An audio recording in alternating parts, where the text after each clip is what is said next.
In behalf of my family, Pastor Telma and my kids, ang aming po local church, World Changers Church, ang aming organization, CCPMI, and all the G12 network in Pangasinan, kami pong lahat ay bumabati po sa inyo, Pastor Carlo, ng happy, blessed birthday sa inyo sa araw na ito.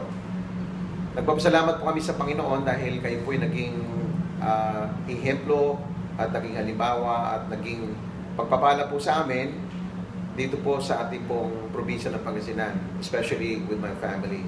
Sa pamagitan po ninyo with Pastor Asya and the Destiny Church, kami po ay lumago at nabuksan po ang aming pong mga mata sa pangitain.